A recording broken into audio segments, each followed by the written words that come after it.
श्री शिवाय नमस्तुभ्यम। कोटा राजस्थान में देवपित्र शिव महापुराण कथा में पूज्य गुरुदेव पंडित प्रदीप जी मिश्रा यहाँ राजा कर्ण के विषय में बताते हुए कहते हैं। राजा कर्ण का संवाद इस तरह है। एक समय युद्ध के मैदान में राजा कर्ण के रथ का पहिया खड्डे में फंस जाता है। अब यह देखकर कर्ण परेशान हो जाता है। यह सारे दृश्य रुक्मणी जी देख रही होती है। रुक्मणी श्री कृष्ण को कहती है, कर्ण उस समय मर रहा था और आपने कर्ण का साथ न देते हुए आपने अर्जुन का साथ दिया। ऐसा आपने क्यों किया? तब कृष्ण भगवान कहते हैं, इसमें केवल कर्ण की ही गलती है। अभिमन्यु अपने आखिरी समय में कर्ण से पानी मांग रहा था, लगातार कर्ण से पानी मांग रहा था, लेकिन कर्ण ने अभिमन्यु को पानी नहीं दिया। आखिरकार उस पानी का कीचड़ हो गया और कर्ण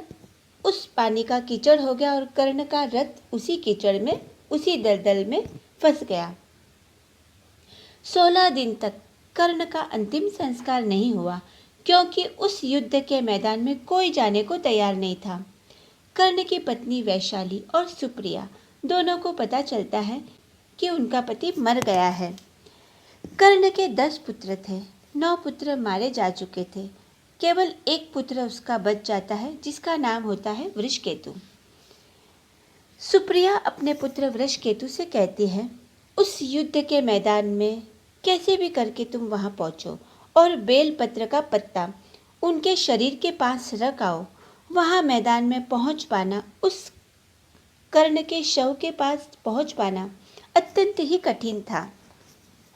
वहां जाए तो जाए कैसे? वृषकेतु ने एक पत्ता जैसे तैसे करके उस युद्ध के मैदान में पहुंचकर पिता के पास रख दिया। पिछले आधे घंटे से कर्ण के प्राण निकल चुके थे, लेकिन उस बेलपत्र का प्रभाव तो देखिए।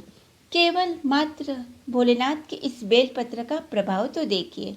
कर्ण के प्राण यमदूत बंदी बनाकर जो ले जा रहे थे, तब चित्रगुप्त महाराज के सामने प्राण खड़े थे।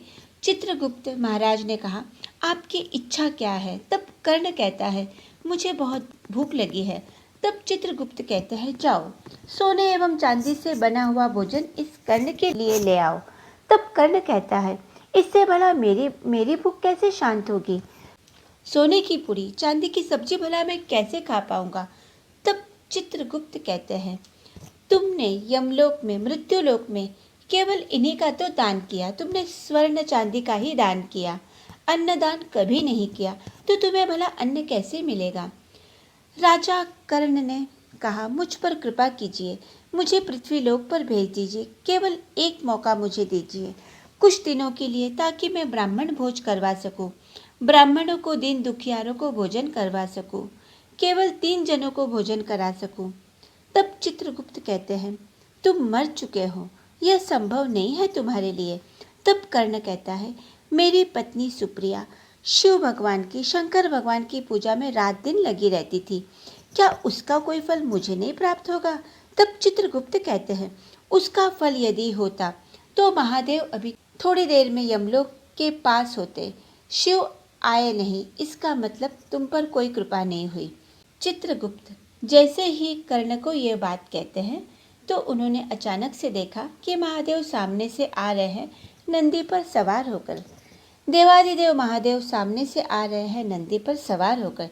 चित्रगुप्त समझ गए कि हो न हो ये इसकी धर्म पत्नी के पूजा के पुण्य का प्रभाव है। जैसे ही महादेव कर्ण के सामने आते हैं, कर्ण महादेव के सामने विनती करने लग जाते हैं। कर्ण हाथ जोड़कर प्रार्थना करने लगते हैं, बाबा मैं अन्नदान नहीं कर पाया, मुझे पृथ्वीलोक पर जाना है। महादेव कहते हैं, रो मत, तुम्हारी पत्नी ने तुम्हारे पास बेलपत्र रखवा दिया था, उस बेलपत्र का फल ये होगा। अब महादेव चित्रगुप्त से कहते हैं, चित्रगुप्त महाराज, अभी तक इसके प्राण या शरीर समाप्त नहीं हुआ। एक काम कीजिए, 16 दिन के लिए इसके शरीर को किसी दूसरे का रूप धारण करवा के मृत्युलोक में भेज दीजिए। कर्ण मृत्युलोक में आकर संतों को, ब्राह्मणों को, गरीबों को, दीन दुखियारों को भोजन कराने में जुट जाता है। जब कर्ण मृत्युलोक में आ जाता है तब अन्नदान करने में लग जाता है। लाखों करोड़ों लोगों को कर्ण ने भोजन करवाया। हर ब्राह्मण को भोजन करवाने के बाद हर एक को तिलक लगाता गया, भोजन करवाता गया।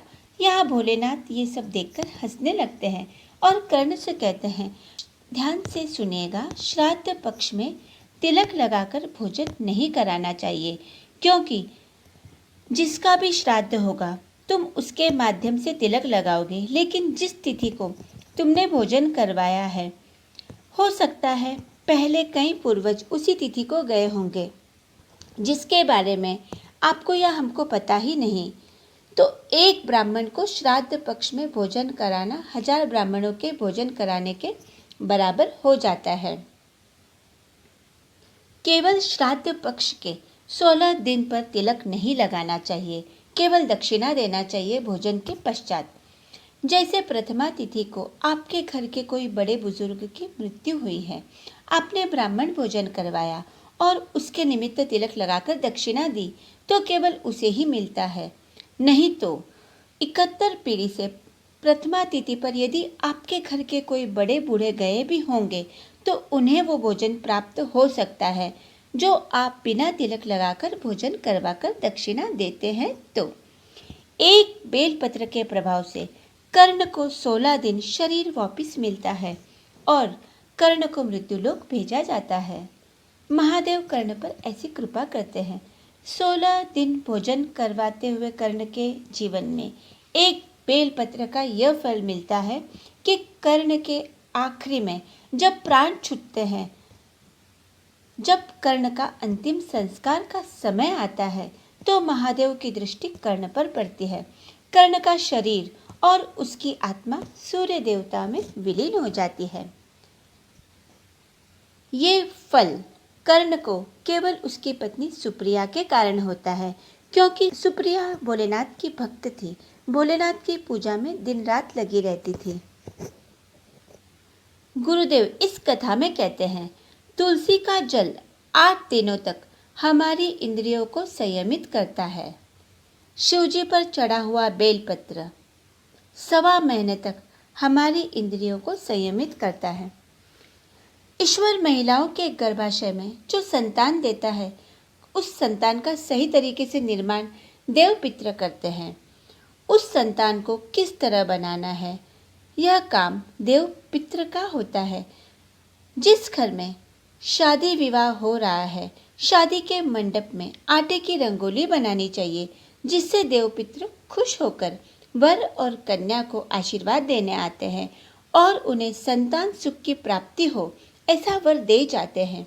घर की चौखट पर आटे की रंगोली डालने पर, यज्ञ कुंड के पास आटे की रंगोली डालने पर और शादी के मंडप में आटे की रंगोली डालने पर देव पित्र खुश हो जाते हैं।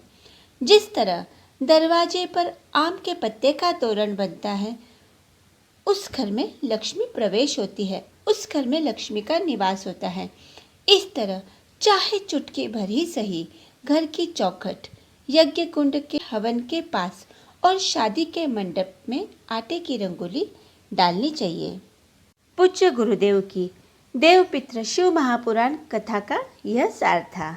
आप सभी भक्तजनों को हेमा शर्मा का धन्यवाद, जो बड़े प्यार से मेरे इस वीडियो को सुनते हैं। जय श्री महाकाल, हर हर महादेव, सनातन धर्म की जय।